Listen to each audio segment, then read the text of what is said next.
I don't know about you, but I couldn't get past the first two songs of the Clips' new album, Let God Sort 'Em Out.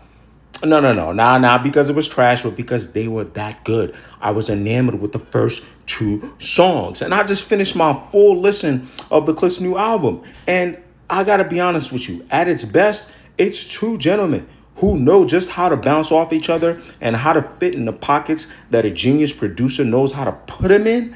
And at its worst, I guess it's a project with two older MCs who don't do any efforts or make any efforts to try to conform to the younger audience, which is fine with me though. This is a Glaze session for the Unks. This album is incredible. Let me just show you guys, when we do the HQ Theory, the records that I love, like, thought were okay, and I'm asking, why is it there, right? I'm gonna let you see it. So if you just came here for this is all you care about with the HQ Theory, right? What I love, like, okay, and why. You can go ahead and look at that, and you can get up out of here. But I want to deep dive and talk about these records a lot more. Now, I know some of the interns in the court were like, oh, nah, HQ, I don't think it's just like an old head album. Maybe if you're under 25, that's the problem. But nowadays we don't know what's old head, right? But what I'm really trying to say is that I don't really have a lot of problem with the songs on this project. The only critique I could think of is maybe like the younger audience don't got nothing to hit it, minute, right? They don't got that, right? And I do appreciate the Clips staying true to this, okay? And I also want to talk about another thing that I appreciate as someone who's kind of like a sort of retro hip hop fan. I like that this album was not only cohesive, but concise. 13 records. In a day and age where you're seeing people now trying to play streaming games, Pusha and his brother No Malice said, no, we're not doing that. Pharrell says, no, we're going with our strongest records and we're going to do the best that we can. Another thing I noticed, there is a theme here. Maybe it's not exactly like your, story themed, but let's start with the first record, Birds Don't Sing. Listen, I came here for dope dealer music. But immediately, these guys came in giving me therapy music. And lo and behold, I liked and appreciated. And I think what they did at the beginning, when they go Birds Don't Sing and talk about the grief, Pusha talks about the mother, No Malice talks about losing a father and the lessons that they learned, and just really touching. If you dealt with grief, some of y'all know my story. Goddamn, bro, that song will make you shed some tears. Luckily, I still have my parents. Some of you don't. We talked about it in the court. Yo, this song was really, really good. And I think what they're doing there is starting from talking about the lessons they learned from their parents, because you notice the very next song, Whips and Chains, is Uncle Said, right? So I think the theme here is, okay, lessons learned from parents, lessons learned from life. These are the people that we're dealing with. We probably used to feel a certain type of way about them. Whatever, let God sort them out. That's kind of the vibe that I got from this. Okay, Birds Don't Sing, again, Pharrell, bro. I keep asking, I will keep saying it, I don't care. Is Pharrell, is everything okay at home, brother? Because you kept showing off. I do have some critiques for you, Pharrell, though, but this is like speculation. But again, Pusha here and Birds Don't Sing, talking about his mother. I appreciated that. No Malice, the dad portion of sharing your dad with people in the hood. I get what you meant by that. That was crazy. Now, let's go to Whips and Chains. And it's not just because Kendrick is on there. I did a solo, breakdown of this record yesterday. But the more and more I'm listening to this record, though, I really, really, really like Whips and Chains. I absolutely love everything about that record. I like that everybody did something on that record that I like. Pusha was sniper with it. No Malice came in with lines that weren't attacked anybody, but it's like, yo, let me just show y'all a spitter can do. And Kendrick, learning that he did this verse in the heat of the battle, it just all gives it more aura, as the kids would say. Another song that I really loved, Mike Tyson, Blow to the Face. I just think that it just hits hard, right? It feels very Clipsy. But the standout here is Malice. Oh my God, the beat drop, how he comes in. And I don't know if they're doing this on purpose, giving Malice like these beat drops, because, my critique of Malice is that he sounds like he has, if not the same amount of lines as Push that are witty, or even better maybe, but he sounds like you could tell like he's just a tidbit rusty. So maybe they're trying to hide that with the beats, but if it wasn't on purpose and he just wanted to sound cool, he sounded cool as hell, especially on Mike Tyson, Blow to the Face. My effing God, his words are sharp.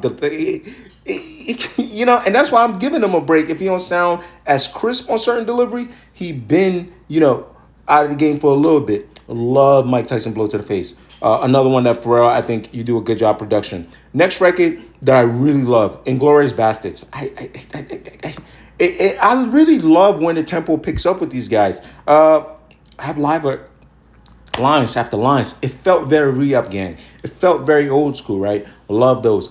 Some records that I like I guess POV, which again is what helped me understand kind of like the reoccurring theme of this project. So POV is like Pusher and No Malice, I guess, observing the world from like this fly older ninjas that dealt, that street dudes, and they're looking at the world, content creators. Oh, look at you guys, you're cheap. You know what I mean? And I thought that was pretty dope. I like the record. I don't think it was the greatest, but I like the record. Tyler, the Creator's feature is interesting here because I want to point something out real quick. Just up here, some of y'all were trying to figure out who Tyler was referencing about litigation on there. He just said an old friend I made music with threatened to sue me over a feature they gave me, so y'all don't run with the narrative, right? But I do want to say Tyler's feature on that record definitely gives off I'm rapping with my hero vibes. You can tell Tyler try to fit the pocket that No Malice and Pusha were in. I thought that was interesting.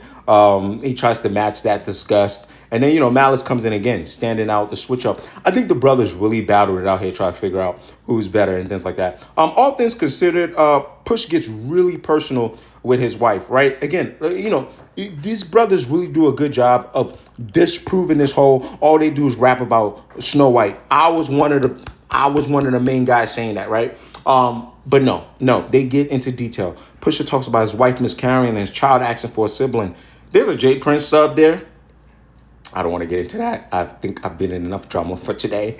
So I like that record. The next one we want to talk about is I skipped to So Be It just because the song we've heard it already.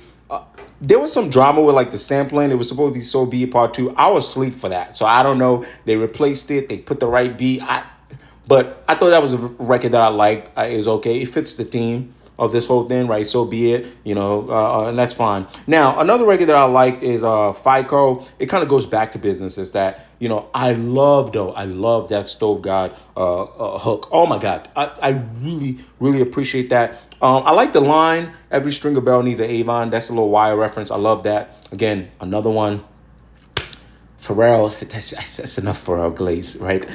Okay, now, Let God Sort Them Out, Chandeliers. Now, this is where I have a little, well, this is not where I have the most smoke for Pharrell, but Nas is on this record, and it's good. It's good. But it's not the best beat on this project. And, it's a little ironic that Nas is on the record that doesn't have the best beat. Even when he switched it up to Chandeliers, I don't know. But lines, though, rapping, the boys just rapping on Let God Sort Them Out, Chandeliers, it might grow on me. Another record that I like, By the Grace of God. I like it because it reaffirms my theory, right, of what I thought this whole project was about, but it really sounds good. This is another one of those records where, do I want to talk to you about lyrics? Yes, but Pharrell stands out. Again, Pharrell stands out. Two records I thought were okay. You guys know about how I feel about Ace Trumpet. I think these records more so okay because, again, if I think the production is carrying two lyricists, I'm going to be honest. But they're good. They might grow on me more. You guys know, when I do these reviews and stuff like that, like, once in a while, I'll come back and change my mind. Ace Trumpets has grown on me since it was released as a single, but I don't think I'm coming around that much, right? It's still going to stand okay for me. So Far Ahead is another record that I thought it was okay. The beat is nice, but there's a bit of, like, harsh lyrics with a nice beat. Maybe they contrast, like a sweet beat. There's a contrast that you guys might enjoy. And the last one is the Why. This is EBITDA. I'm not going to explain what that means. Appreciation, depreciation, taxes, whatever, blah, blah, blah. This is where I have the smoke for Pharrell. I just felt like a record that, like, I felt like they were trying to make Pharrell happy. It sounded like something, it wasn't trying to make the youth happy. It sounded like something that was coming from, I don't know, making the I'm happy Pharrell guy, right? No pun intended. But anyway, that's what I have for this project. I really love this album. And they're doing some, press run stuff. I'm going to watch that. I'm going to come back and break that down with y'all. And yeah, the drama didn't matter, man. The music met the standards.